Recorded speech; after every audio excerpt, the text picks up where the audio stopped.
उद्धव प्रसंग को आधार मानकर लोग ये सोचते हैं कि ध्यान साधना व्यर्थ है और इस गलत फहमी में वो भगवान से भी प्रेम की बजाय मोह कर बैठते हैं, क्योंकि उन्होंने ये सुन रखा है कि गोपियों ने ध्यान नहीं सीधा प्रेम किया था।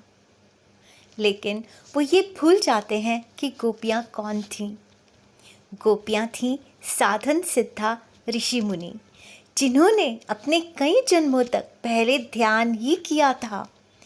ध्यान करने पर ही उन्हें प्रेम की प्राप्ति हुई, आजकल के लोगों की तरह मोह नहीं किया था।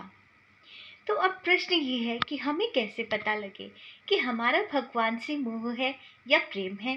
क्या हमने पिछले जन्मों में ध्यान साधना की है, ध्यान साधना कर कर प्रेमानंद को प्राप्त किया है? तो इसका सीधा सीधा सा उत्तर है कि जहाँ प्रेम है वहाँ शांति है, सबके लिए सद्भावना है, हर परिस्थिति में भगवान की कृपा का दर्शन है, अंतर्मुखी सतत मनन है, जिसकी वजह से हृदय में स्थिरता है। और इसके विपरीत जहाँ मोह है वहाँ भ्रांति है, इसलिए अशांति है, दूसरों के लिए दुर्भाव है। जहाँ जहाँ मोह है वहाँ मत्सरता है, भटकाव है, इसीलिए अस्थिरता है। मोहित मनुष्य कभी इधर कभी उधर भागता ही रहता है।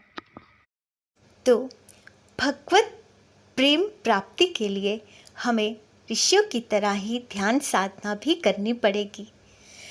ध्यान साधना करके हृदय को शांत करना पड़ेगा, स्थिर करना पड़ेगा, और शांत और स्थिर हृदय में ही गोपी प्रेम प्रकट होगा। ध्यान से कथा लीला प्रसंग सुनो, ध्यान से शास्त्रों का, संतों की वाणी का अध्ययन करो, ध्यान लगाकर जप करो, ध्यान लगाकर कीर्तन करो। ध्यान से ही शुद्ध विशुद्ध गोपी प्रेम की जागृति हृदय में होगी। नहीं तो देवी माया के जंजाल में फंसकर मोह में भटकते रहोगे। श्री राधे।